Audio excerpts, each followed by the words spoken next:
¿qué tal? ¿Cómo está? Es un gusto saludarle nuevamente en este espacio de Catalejo, que es una coproducción de Canal 44 y el Centro Universitario de Ciencias Sociales y Humanidades. El CUCH Catalejo es una mirada profunda hacia horizontes cercanos con el análisis y la perspectiva de académicos y especialistas de este centro universitario. En esta emisión hablaremos de dos temas importantes. Uno es la petición que hizo la Fiscalía del Estado de Campeche para el desafuero de Alejandro Moreno Cárdenas, dirigente nacional del PRI y diputado también federal priista. Este tema será analizado por nuestros invitados del día de hoy y también el decreto que anunció el presidente de la República, Andrés Manuel López Obrador, de que la Guardia Nacional dependa directamente de la Secretaría de la Defensa Nacional. Esto viola la Constitución. De esto nos hablarán nuestros especialistas porque hay muchas críticas en este sentido. Está con nosotros el doctor Javier Hurtado, profesor honorífico de Derecho Constitucional en la División de Estudios Jurídicos del CUCH. Doctor, bienvenido, gracias. ¿Qué tal? ¿Cómo estás? Muchas gracias. Muy bien, doctor. Muchas gracias. El doctor Jaime Tamayo, jefe del Departamento de Estudios sobre Movimientos Sociales del CUCH. Doctor, bienvenido. Buenas tardes. Gracias, doctor. Y el doctor Armando Zacarías Castillo, jefe del Departamento de Estudios Políticos del CUCH. Doctor, bienvenido. Muchas gracias por la invitación. Muchas gracias. Muy amable. Bueno, habíamos quedado que los iba a invitar cuando corrieran a hablar. Esto no ha ocurrido, pero todavía, no importa. No tarda. Todavía. Pero aquí estamos en esto. Y bueno, este tema que precisamente se dio a conocer hace algunos días, esta petición que hace la Fiscalía General del Estado de Campeche de pedir el desafuero de Alejandro Moreno Cárdenas, el famoso Alito Moreno, por enriquecimiento ilícito. Y es que según las investigaciones de esta Fiscalía, que pidió ya la Cámara de Diputados a nivel federal el desafuero de Alito Moreno, pues las propiedades que tiene en Campeche, el ex gobernador de Campeche además, no concuerdan con los ingresos. Y es que tan solo una de las propiedades de Alito Moreno tiene un valor de 130 millones de pesos. Y dice la Fiscalía de Campeche, es que sus ingresos más pues, 50 no dan. de homenaje y obras de arte, más 50 millones de homenaje y obras de arte. Entonces, doctor, platícanos de esto. ¿Cuál es la lectura que ustedes le dan de esta petición de desafuero? Porque dice Alejandro Moreno, no me van a doblar, esto es lo que está pasando, es venganza contra quienes estamos señalando el desastre que tiene Morena convertido a este país. Mira, a mí me parece que es de la mayor importancia porque se ha hablado de que entre el expresidente Peña Nieto y el presidente López Obrador ha habido una especie de pacto o acuerdo explícito o implícito. Pero que tú, al margen de que esté, obviamente no está escrito, pero a lo mejor fue acordado, y si no fue acordado verbalmente de manera explícita, pues se deduce de los hechos, ¿no? Y que tú lo podías apreciar más o menos en lo siguiente, las declaraciones del presidente López Obrador, en el sentido de que pues el presidente Peña Nieto merecía todo su reconocimiento porque no había intervenido para, hacer travesuras como las que hizo Fox en su elección, en la elección esta de 2018. Y que entonces le merecía todo respeto y consideración. Y entonces tú de ahí empiezas a deducir lo que está pasando, por ejemplo, con otros senadores o diputados, legisladores del PAN, algunos están en la cárcel, con lo del Emilio Lozoya, que también está en la cárcel, y sin embargo, lo que era a Peña Nieto y a Videgaray, ni se les tocaba, ¿verdad? Y era obvio, recientemente, que según esto lo estaba investigando, ¿no? Exactamente. Y entonces era obvio pues que aquellas personas no se manejaban solos, ¿no? Sino que recibían órdenes. Bueno, pero ¿qué fue lo que pasó? Aquí entra en escena el señor Alito, y el señor Alito lo que hace es romper ese acuerdo o ese pacto que, entre otras cosas, de manera implícita o explícita, incluía el apoyo del PRI a las iniciativas del presidente de la República a cambio de esa impunidad para el expresidente Peña Nieto y Luis Videgaray, podríamos considerarlo, el vicepresidente de facto. Sí. Entonces, sin embargo, el señor Alito, por su protagonismo y por lo tonto que es, ¿sí?, que no, yo creo que ignoraba ese pacto, no lo entendió, entonces él se maneja por la libre en la votación de la reforma eléctrica y pues genera un enorme problema, definitivamente. ¿Qué provocó ese problema? Pues que le emprenden contra Peña Nieto y le sacan sus trapitos al sol, que fue una especie como de llamada, como de luz amarilla. Un aviso, nada más. Un aviso, sí.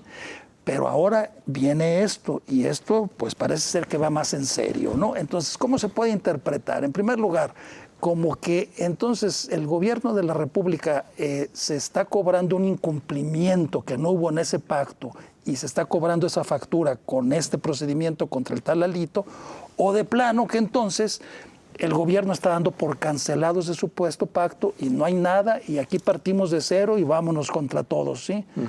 Entonces, yo creo que más bien es una especie de medida suspensiva para ver, digamos, lo de Alito va a seguir adelante, pero van a condicionar a que el PRI, pues en los hechos, modifique su comportamiento con dos cuestiones esenciales. En primer lugar, las reformas constitucionales que están en curso, ¿sí?, que debe de votar ahí, pues al menos de manera colaborativa con el gobierno del presidente de la República. ¿Y estaba lo de la Guardia Nacional también?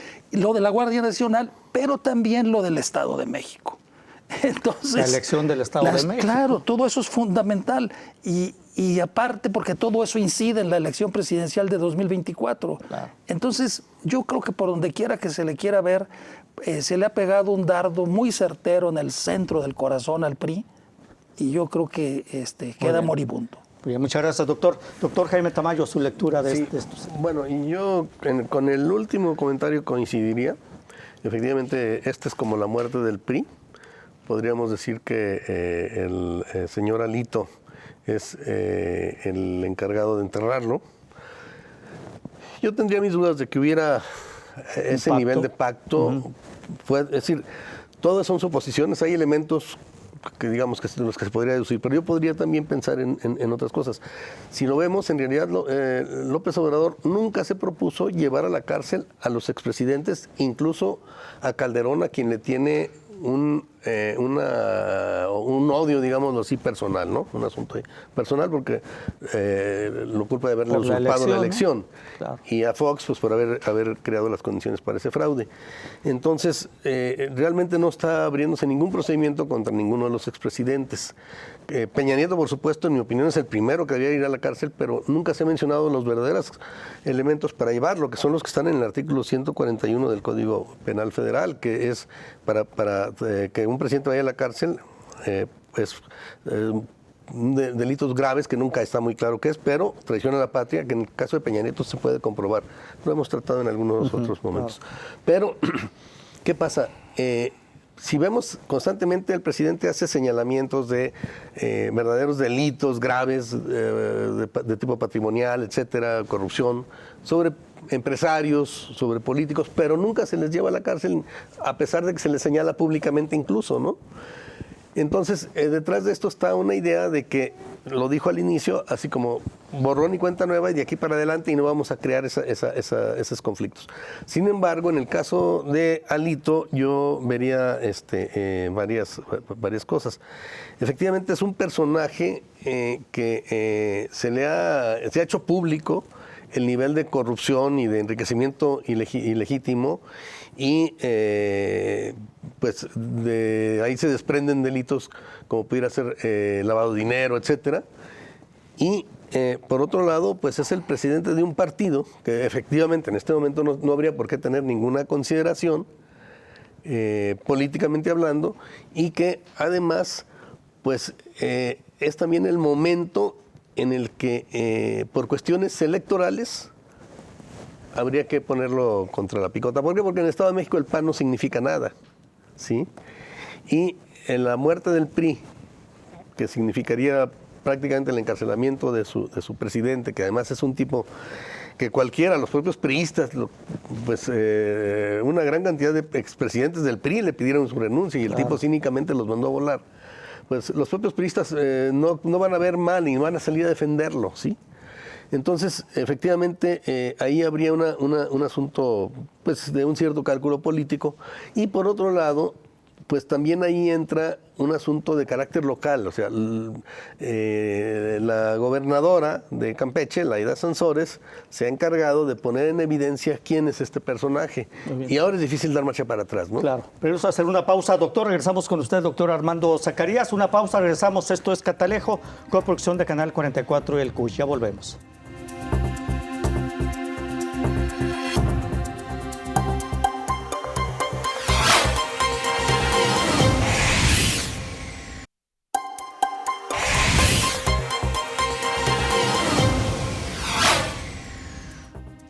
Continuamos en Catalejo, coproducción del CUSH y Canal 44. Estamos analizando en este momento con nuestros invitados especialistas la petición de la Fiscalía General de Campeche presentada ante la Cámara de Diputados para el desafuero de Alejandro Moreno Cárdenas, diputado y dirigente nacional del PRI. Doctor Armando Zacarías, ¿qué lectura le da a esta petición?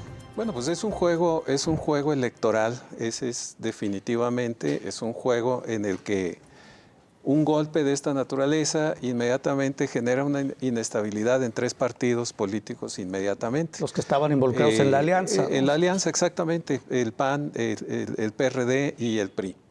En el caso del PRI, definitivamente todo este ejercicio va a tener consecuencias extraordinariamente interesantes para observar cuánta capacidad tiene de funcionar como partido político el PRI. El PRI, no hay que olvidar que tiene una tradición de partido, una tradición de mantener la estructura del partido que mientras tuvo la presidencia de la República tenía toda una gran cantidad de privilegios. Ahora que está fuera de la presidencia, desde las presidencias del PAN, y en este momento lo que está poniéndose a prueba es la disciplina de partido que el partido sí mostró durante una buena cantidad de tiempo. En este momento no sería difícil probar y dejar todos los elementos necesarios para procesar legalmente y penalmente al presidente del PRI. ¿Qué sucedería con el PRI? Efectivamente, los expresidentes del PRI, en la última de las reuniones que tuvo el Partido Revolucionario Institucional, pues, se manifestaron en contra de este personaje. Hubo una serie de alianzas con gobernadores y con algunos otros personajes con peso en el Partido Revolucionario que apoyaron a Alejandro Moreno. Entonces, ¿qué es lo que va a suceder ahora? Pues lo que va a suceder se va a sopesar, como bien dijo el doctor Javier Hurtado, se va a sopesar cuál es la estructura y la disciplina que el partido pueda presentar frente al procesamiento de reformas electorales. Las reformas electorales ya están muy en el límite de tiempo para procesarse. O sea, no va a alcanzar a desarrollarse todo ese procesamiento de las reformas, pero se requiere el avance de estos procedimientos. Ahora, en términos de lo que puede suceder con Alejandro Moreno, cambia mucho la perspectiva de lo que tuvimos el año pasado con la consulta que se hizo ciudadana para perseguir a los expresidentes. Esa consulta no tuvo el nivel de respuesta que en un momento dado se hubiera esperado en términos populares, lo que pues marcó como colocar la intención de dar el seguimiento.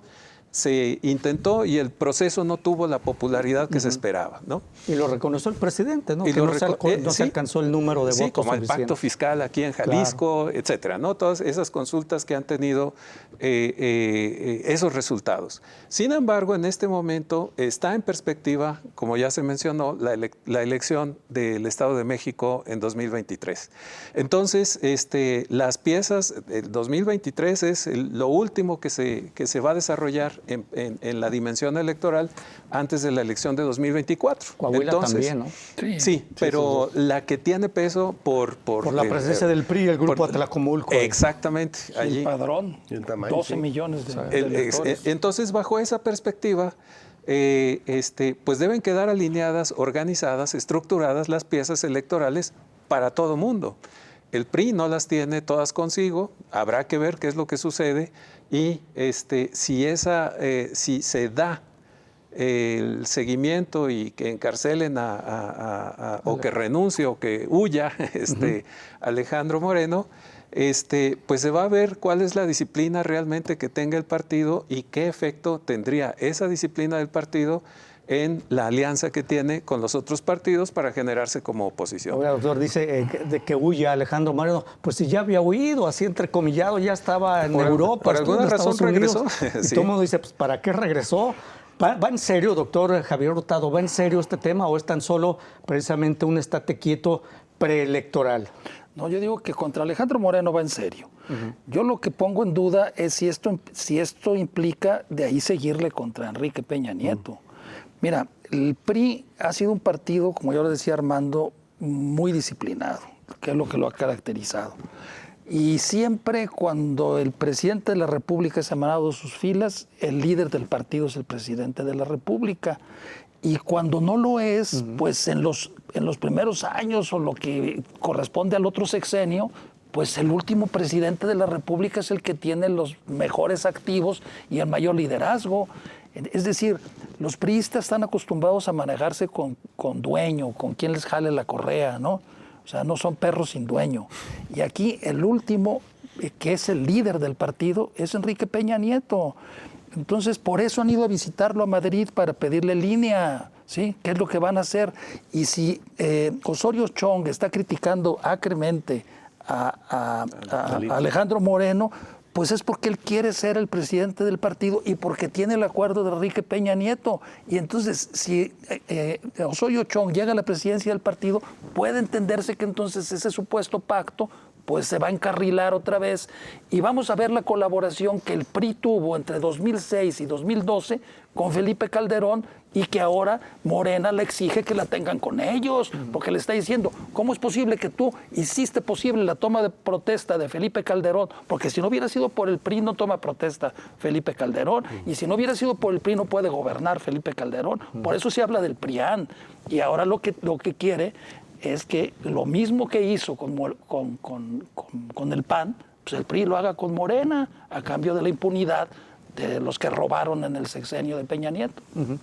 Ahora, ¿qué fue factor la gobernadora de Campeche, Laida Sansores, en este tema, o ya fue tan solo un instrumento? A mí me parece que a ella le pasaron todas esas grabaciones, definitivamente. Por supuesto, esa señora no tiene la capacidad para hacer eso, ni su fiscal, que es un hombre muy inteligente, sí, y un excelente abogado, sí, es una persona muy inteligente, y un excelente abogado, sí, hijo de Renato Sales Gasca, ¿no? Que fue también procurador, creo que del DF, ¿no? Por allá, por la época de Echeverría, por allá, ¿no? Y entonces ella no fue, pero eso nos habla pues de las facultades implícitas del Estado mexicano, que te escucha todo. Si pueden grabar al fiscal general de la República, por favor, y al presidente del PRI, pues tienen nuestras conversaciones de todos grabadas, ¿sí? Aquí en Jalisco a mí escuchan todo lo que yo platico por teléfono. Entonces imagínate tú, el Estado mexicano pues te demuestra la vulnerabilidad que tenemos todos. Todo te están grabando, todo te tienen grabado. Entonces eso fue grabado por el Estado mexicano. ¿Quién? No sé, una dependencia del Estado mexicano, y me quiero referir específicamente al gobierno federal. Y esas grabaciones se las pasaron a Laida, y Laida nomás las difundió. Sí, con su capacidad histriónica. Claro, y eso quiere decir que tienen todas otra serie de grabaciones de un sinfín de personajes. Ahora, antes de ir a la pausa, yo quisiera preguntarles, en el tema de Peña Nieto, doctor Javier Hurtado, doctor Tamayo, doctor Armando Zacarías, se habla también de que Peña Nieto tiene en su poder grabaciones que en un momento pudiera darlas a conocer, en el que está involucrado gente importante de Morena, y se habla incluso del hermano del presidente.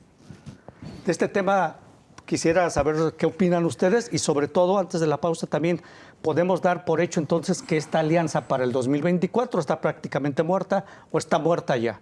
Sí, doctor. Sí, bueno, efectivamente, qué bueno que traes a colación eso. Se ha hablado de eso, de que el presidente Peña Nieto, así como... Y que la está preparando para noviembre, incluso le han así puesto como fecha. Este presidente ha grabado a actuales funcionarios priistas o dirigentes políticos, legisladores priistas, pues el anterior presidente tiene también grabaciones pues también de sus lo hizo. adversarios. Claro, por supuesto. Yo he escuchado eso y yo pienso que es lo que está en la negociación. Ah, sí, tú la vas así, pues yo voy a sacar esto, ¿sí? Yo creo que es lo que está en la negociación, y bueno, en el fondo de todo esto es lograr acuerdos pues para sacar adelante lo que le interesa al gobierno. Señalo específicamente las reformas constitucionales y la elección del Estado de México, pese a la pésima candidata que está presentando Morena. Muy bien. ¿Se define a Delfina? Bueno, Sí, está en claro, entredicho. claro, Dicen claro. que incluso todavía está en entredicho su candidatura, ¿eh? No está Me definida. parece una pésima candidata. Ah, no, de que es pésima lo es, por supuesto. Una pausa, regresamos. Esto es Catalejo, coproducción de Canal 44 del CUS. Ya volvemos.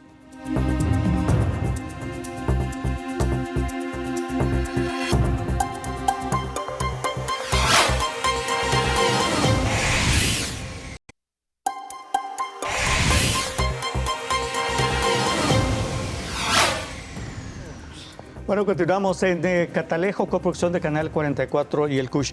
Doctor Jaime Tamayo, entonces podemos inferir que la alianza para la elección presidencial entre PRI, PAN y PRD está prácticamente muerta, ¿no? Ya con esto, y además quería comentar algo de este software de espionaje contratado por la anterior administración, el software Pegasus, en el que está grabado, dicen el doctor Jaime Tamayo también, digo el doctor Hurtado ahí. Bueno, ese programa, un programa que que se compró en Israel, sí. Que el gobierno de Peña Nieto lo compró para espiar a gente de la sociedad, no solo políticos, de una manera absolutamente ilegal, no era para el narcotráfico, ni para el crimen organizado, ni mucho menos. Y además, de una manera muy burda, fue utilizado por el gobierno de Peña Nieto contra periodistas que le habían hecho alguna crítica, metiendo incluso o informando sobre su vida personal, ¿no? Un periodista muy mocho por ahí, le sacaron que tenía un amante y que se la ha llevado a no sé dónde, y a otro todas sus historias personales. ¿Cuál, doctor? Diga su nombre. Bueno, uno es Ferriz y el otro es Loret, ¿no? Loret. Y me parece, si no me equivoco también, no sé si a Pablo Latapí o alguno otro de los críticos, digamos, en otro terreno, más bien como... si no a él, a otro de esta... No, pero Pablo Latapí está aquí en Jalisco, no creo que haya sido no fue él, más entonces fue algún otro de este periodista. tipo de periodismo, sí. Estaba Aristegui también, sí estuvo un gran grupo de periodistas pero ahí. que evidenciaron cosas personales para tronar después su prestigio y su vida personal, efectivamente, porque lo logró. Y no se hizo nada, ¿no? Si nadie hizo nada. Y Peña Nieto se enojó mucho porque ese sistema también lo había utilizado Estados Unidos para espiarlo a él. No le preocupó que espiaron a todos los grupos políticos mexicanos, que los espió también Estados Unidos. Lo único que protestó es porque lo habían espiado a él, por cierto, ¿no? Pero sí, es algo que ya se hizo desde ese gobierno y seguramente Peña Nieto pues tiene ahí algunas memorias de grabaciones de sus adversarios, de todo mundo, y que es su, digamos, sería su defensa, lo cual para mí me parece que eso no debe de tener, que Peña Nieto, en mi opinión, debería terminar el resto de su vida en la cárcel, ¿no? Por muchas razones. Del pacto pero, mencionó hace unos minutos que tendría como reservas, de que tenga grabaciones, de eso no tiene dudas. No. De eso, no, pues claro y de que estén en proceso de intercambio, de así haber... ¿O amenazándose? Eso no estoy seguro de que haya un intercambio, de que es un instrumento que él va o trataría de utilizar para defenderse, por supuesto. Los llevan las grabaciones, se las llevan para eso, ¿no? Bueno, ahora Trump, no sabemos qué es lo que hay en el FBI, pero evidentemente era también algo que él pensaba utilizar para volver o para defenderse. Exacto. Entonces, eso no es ninguna novedad, efectivamente es para eso. Ahora, de la alianza, yo sí creo que esta alianza está tronada, a menos que la visceralidad de los partidúsculos, porque ya son partidúsculos, que alguna vez fueron partidos, de constituirse en un polo anti López Obrador, los lleve a aliarse con el PRI en este nivel de desprestigio. Pues bueno, sería realmente absurdo, ¿no? Suicida, porque el PRI en este momento no suma, resta. ¿Sí? Y el que se vaya con el PRI va a perder más votos de los que le pueda aportar el PRI. El PRI no tiene ya, va a perder las pocas gubernaturas que le quedan. Y bueno, lo que decía Javier y decía Armando, de que ahí funciona la disciplina, pero funciona por dos razones, desde que se fundó como PNR. Si te sales de la línea, se te castiga. Si tú quieres ser candidato a gobernador y te vas por la libre, se te castiga, primero. Eso ya no lo pueden hacer. Segundo, si te disciplinas, te hacemos senador, diputado y lo que robaste te premian. Ahorita no puede hacer eso el PRI. Claro. ¿Qué ofrece? Claro. No tiene ni garrote ni zanahoria. Muy bien, doctor. Muchas gracias, doctor Armando Zacarías. Bueno, efectivamente lo que puede suceder aquí es el pragmatismo de los partidos.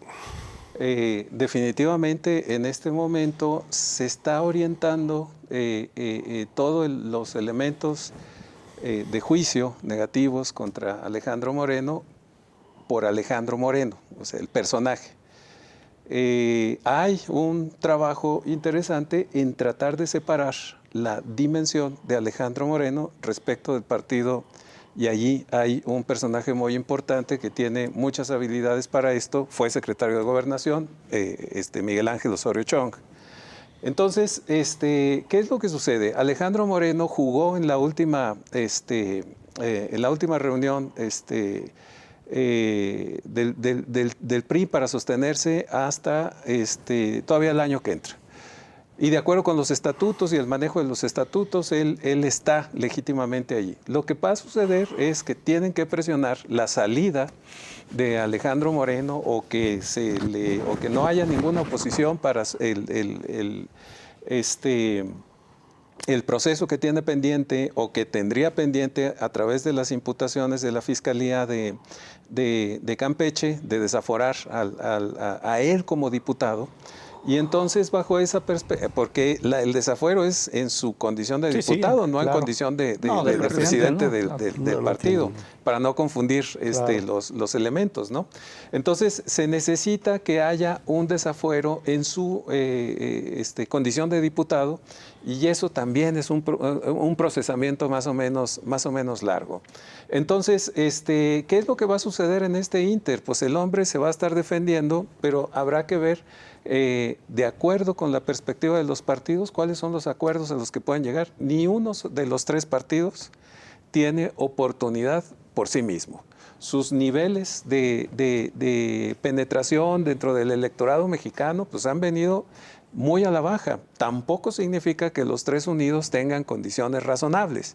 Entonces, aquí lo que se puede ver es que haya una defenestración de Alejandro Moreno desde el PRI y que haya un proceso de reconstrucción para tratar de mantener la cohesión que pueda tener no el PRI, sino la alianza de los partidos.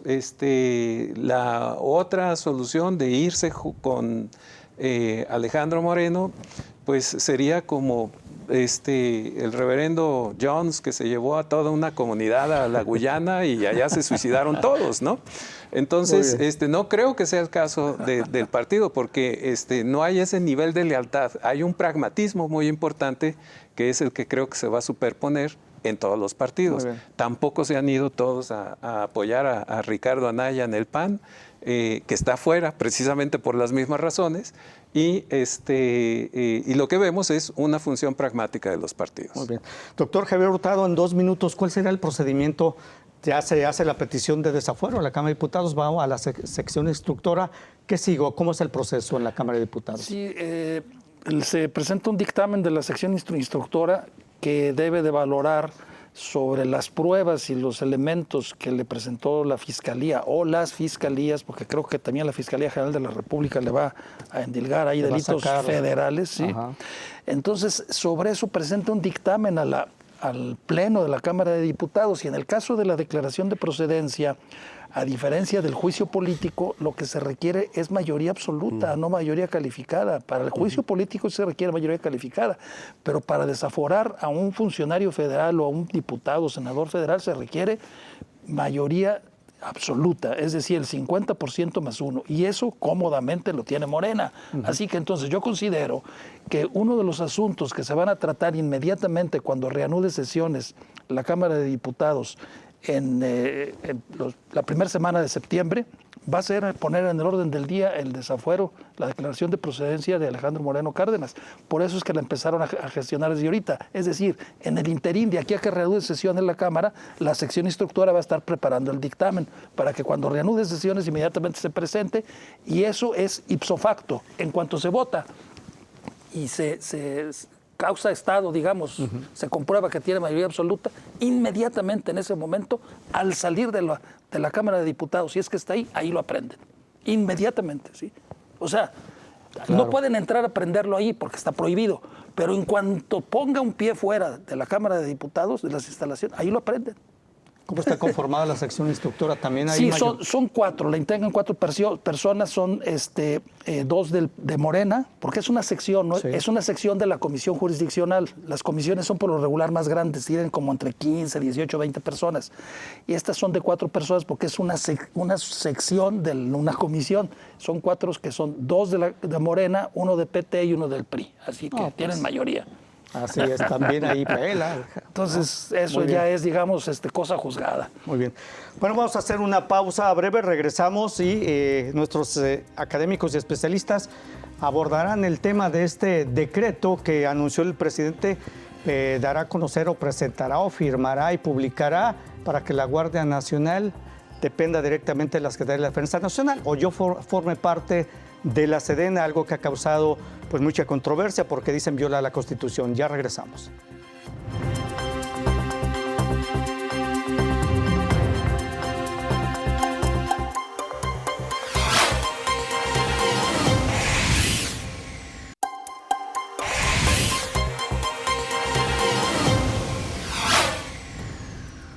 Bueno, continuamos en Catalejo, coproducción de Canal 44 y el CUSH.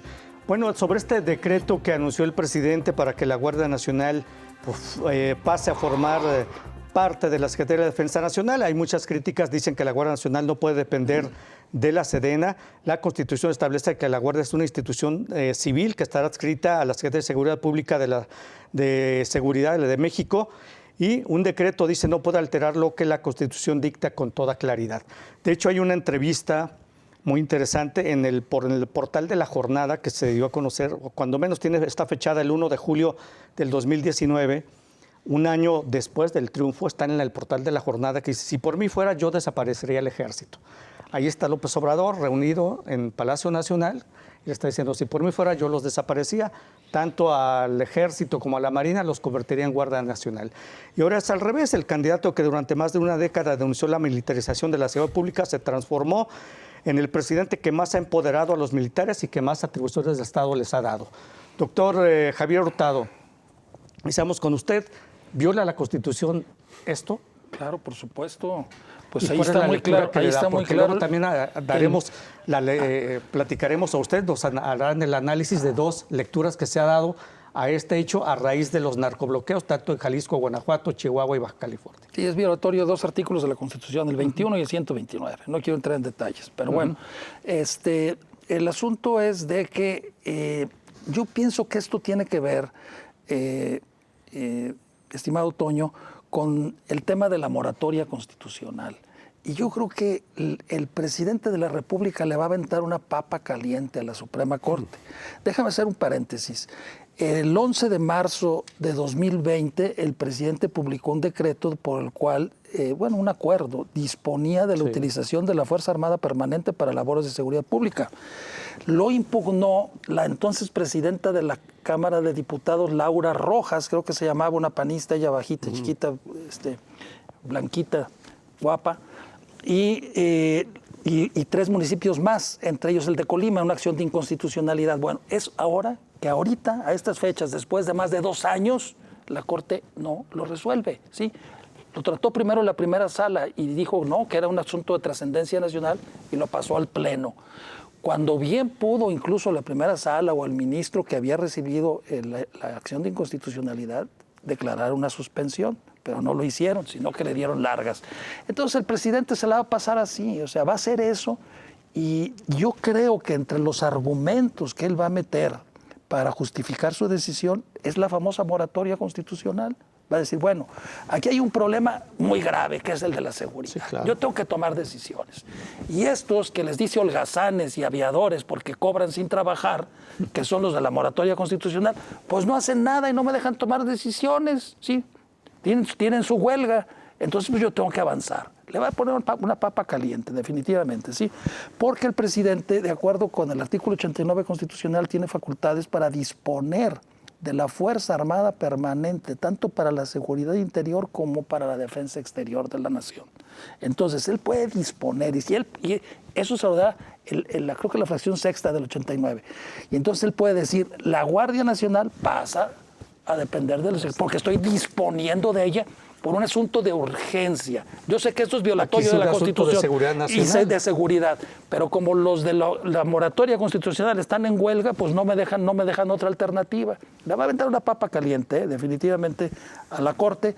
Y yo no sé lo que vaya a resolver la Corte, pero sí le va a poner en un aprieto que mi hipótesis es que lo va a venir resolviendo pasando las elecciones de julio de 2024.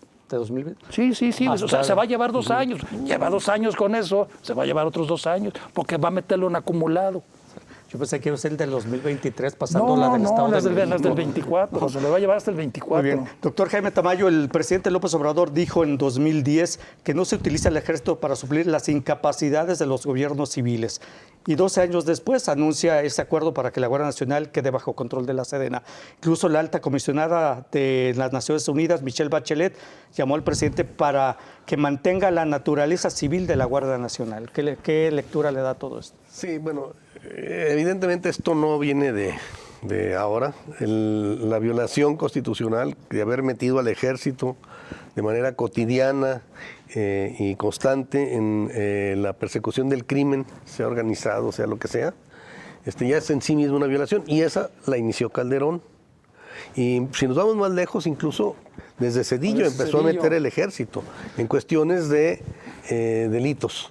Eso ya violaba la Constitución, es decir, la violó Zedillo, la violó Fox, la violó Calderón, por supuesto la violó, lo continuó venerando Peña Nieto, y López Obrador ha mantenido eso nuevamente, porque no pudo hacer lo que realmente se proponía, que era crear es decir, transformar el ejército efectivamente en algo que fuera útil a la sociedad, que era una Guardia Nacional, porque el ejército realmente no tenemos ninguna función para el ejército real. No tenemos que cuidar fronteras, porque si tenemos una guerra con Estados Unidos no hay nada que hacer, y con Guatemala pues basta con mandar la policía municipal de cualquier municipio, ¿no? Pero, por otro lado, ¿para qué ha servido el ejército? Desde Miguel Alemán ha servido para reprimir al pueblo. Se utilizó para reprimir a los sindicatos en huelga, se utilizó para reprimir maestros, para reprimir estudiantes, en fin, para reprimir el movimiento armado guerrillero, ¿sí? Que tampoco era la función propiamente del ejército, porque no se estaba reconociendo que fuera una situación de conflicto interno, sino los veían como delincuentes, entonces había que proceder de acuerdo con esto por la policía. Pero entonces el ejército se planteó en aquel momento la posibilidad de convertirlo en un instrumento tipo Guardia Nacional que fuera encargado de velar, y en ese sentido dejaría de ser propiamente esta instancia que ha servido solamente para la represión y que además no está preparado para enfrentar delincuentes. Pues no, el asunto de los derechos humanos, todo eso que ahora se supone que los policías por lo menos lo aprenden, pues los militares estaban preparados para matar, para enfrentar a un enemigo y eliminarlo, ¿sí? Entonces, eso era el proyecto que supuestamente debería haber impulsado. No lo logra, y entonces lo que hace es voltearlo y tratar de que en mi opinión, trataría de llevarlo a través de este modelo a convertirlo en un instrumento de policía militarizada, que es una tendencia mundial, lo cual no quiere decir que esté bien, yo estoy en desacuerdo totalmente, pero sí es una tendencia que se da la militarización de la policía. ¿Sí? Muchas gracias. Doctor Armando Zacarías. Bueno, aquí lo que se ha notado a lo largo del tiempo es una improvisación que se ha realizado, no solamente de esta administración. En términos generales, se ha desarrollado una improvisación que tiene que ver con que los proyectos que tienen que ver con la seguridad nacional y la seguridad pública, sobre todo en el tipo de fenómenos que tenemos en este momento, pues requieren un análisis y requieren una perspectiva transeccional. Entonces el problema aquí es que todo tiene que acotarse a un periodo extraordinariamente reducido. El segundo año de gobierno y el quinto año de gobierno, ¿no? Entonces, ¿por qué? Porque son los momentos en los que se pueden instrumentar las estructuras que van a dar, le van a dar movimiento y le van a dar sentido a todos los proyectos que se haga para tratar de contener un fenómeno tan complejo como es el del crimen organizado.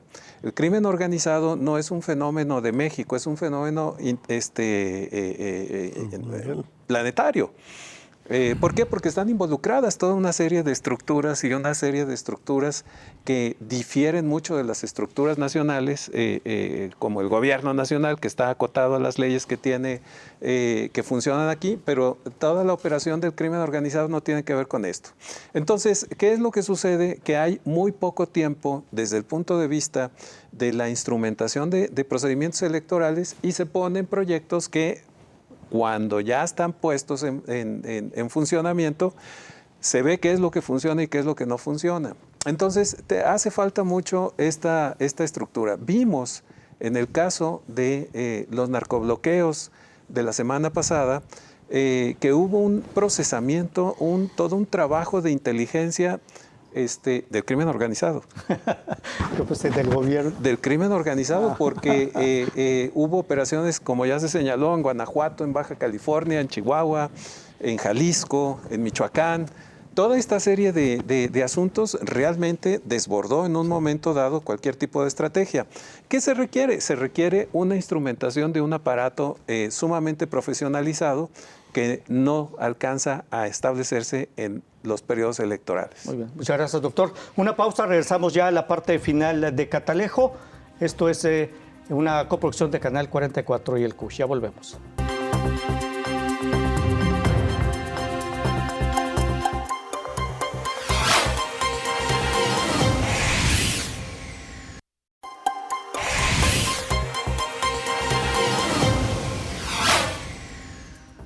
Bueno, continuamos en Catalejo, ya en la parte final, y los incidentes o estallidos de violencia en Guadalajara. Protestas, dijo el presidente que fue esto, no narcobloqueos.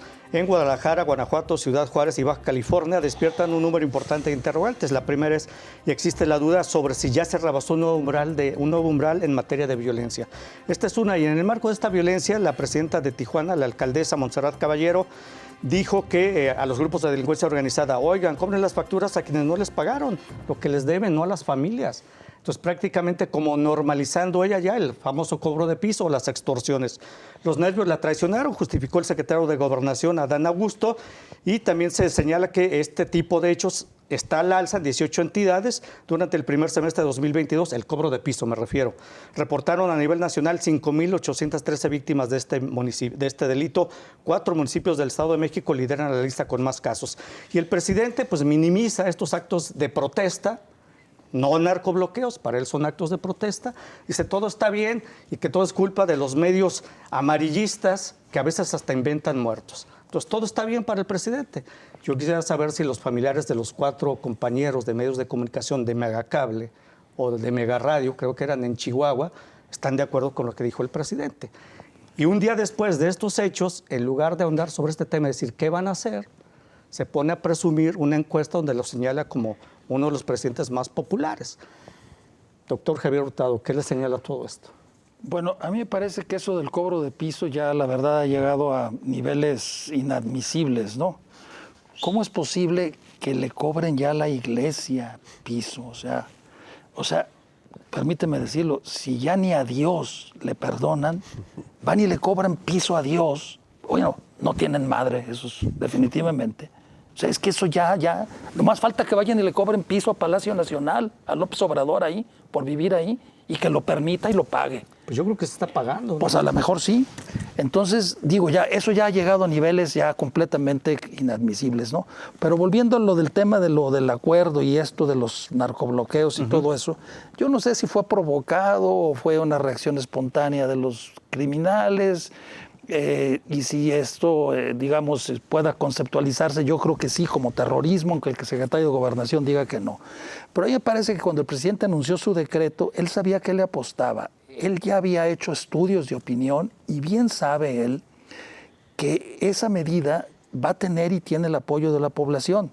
Porque después dijo, no, dice, ahí me están criticando, pero yo voy a mandar a hacer una encuesta no con las televisoras ni con los periódicos, con el organismo oficial que hace las encuestas, que es el INEGI. Claro, él ya va a saber cuál es el resultado, porque él lo mandó a hacer antes. Entonces yo calculo que esa decisión debe tener un apoyo cercano al 70% entre la población. Bien porque medida, la pregunta va a ser, ¿estaría usted de acuerdo en que los militares asuman funciones de seguridad pública, aunque eso implique violar el marco constitucional, pero siempre y cuando a usted le resuelvan su problema? Pero por favor, ¿quién te va a contestar que no? No, por supuesto. O sea, por favor, yo eso le he llamado seguridad churchiliana, ¿no? Ajá. O sea, yo estoy de acuerdo con eso, pues porque es el menor de los males. Es mejor eso a tener la seguridad en manos de policías ineficientes. Eso es lo que reza el imaginario social, ¿no? Lo que como interpreta la gente las cosas. Entonces el presidente está calculando perfectamente eso. Yo supongo que entre la población, entre la generalidad de la población, hay apoyo a esa medida. Probablemente entre los comentócratas del Círculo Rojo no, ¿verdad? Pero entre la población, tú pregúntale a cualquier persona y te va a decir que está de acuerdo. Claro. Y eso de los acontecimientos lo vino a reforzar. Por supuesto. Y hay dos versiones. Una que Y dice de ahí que dicen que una lo reacción provocó, precisamente que de lo los grupos de la provocó delincuencia para justificarlo. ante la acción de la autoridad, ¿no? Para atacarlos a ellos. Y los grupos que defienden a López Obrador dicen, no, es que este es un asunto de PRIAN para desprestigiar la actuación del gobierno federal. Doctor Jaime Tamayo. Sí, yo creo que ninguna de las dos. Eso, por supuesto que no hay no. ningún elemento para comprobar nada de eso. Lo que es claro que hay, primero, que hay desde hace ya mucho una dualidad de poderes, dos estados sobrepuestos, el estado oficial, institucional, el legal, llamémosle así, y un estado incipiente, sobrepuesto en algunos espacios del crimen organizado, donde tienen ejército propio o estas fuerzas paramilitares, donde tienen sus propias reglas y la gente se somete a ellas porque pues, ahí con qué someterlos. Cobran impuestos. Y cobran impuestos porque el derecho de piso no es más que un impuesto al final de cuentas, ¿sí? Entonces, y ofrecen protección a cambio de eso, bueno, pues cumplen la función de un Estado de alguna manera. Entonces, hay una dualidad de poderes, hay una sobreposición de poderes que se ha extendido en más territorio del país, efectivamente, pero esto viene, y yo lo he dicho por lo menos desde el gobierno de Calderón, ¿sí? Lo hemos visto en muchos casos y no se ha hecho nada, al contrario, se ha dejado crecer. Es decir, empezaron cobrando en pequeñas poblaciones, a los restaurantes, etcétera, y después ya aquí en las farmacias y en las no sé qué, y ya todo el mundo está sometido, digamos, a ese otro estado, ¿no?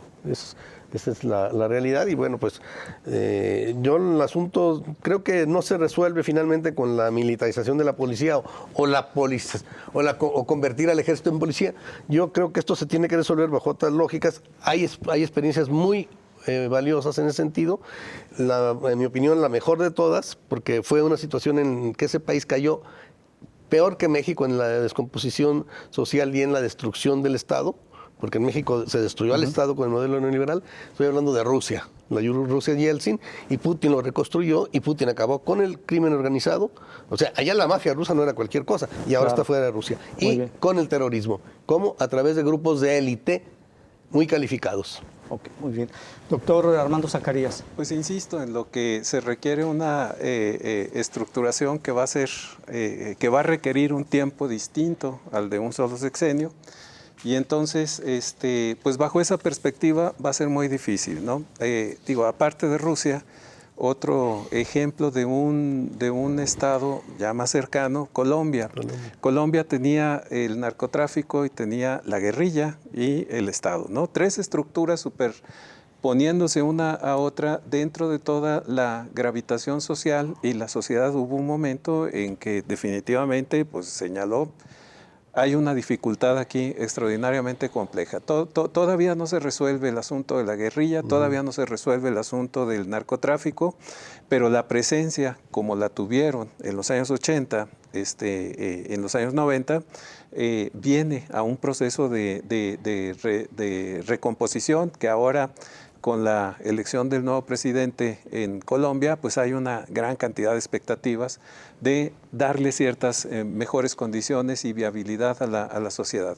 En nuestro caso, en México, ciertamente la manera en la que la alcaldesa de Tijuana plantea el asunto es precisamente ese reconocimiento de hay otro estado y pues vamos a convivir los dos estados, que esa es una renuncia a la constitución del país, ¿no? Entonces, el Estado es la única instancia que tiene esa facultad y, pues ese planteamiento, pues lo único que hizo fue darle una noción bastante turbia a todo lo que pasó. ¿Qué va a suceder? Pues va a suceder que efectivamente, si nos vamos solamente a las declaraciones electorales, pues no vamos a tener la consistencia de un proyecto que realmente intervenga y le dé una determinada solución al problema. Es no solamente transeccional, sino no es unipartidista. Es una estructura que tendría que tener condiciones que en este momento pues no están claramente definidas para para poner este tipo de lineamientos en funcionamiento en bien del país. Muy bien. Muchas gracias. Les agradezco a los tres. Doctor Javier Hurtado, muchas gracias por estar con nosotros. Al contrario. Doctor Jaime Tamayo, Gracias. como siempre, Muchas muchas gracias. gracias. Doctor Armando Zacarías. Muchas gracias. Muchas gracias. Sobre todo, muchas gracias a usted. Nos vemos en la siguiente emisión. Hasta luego.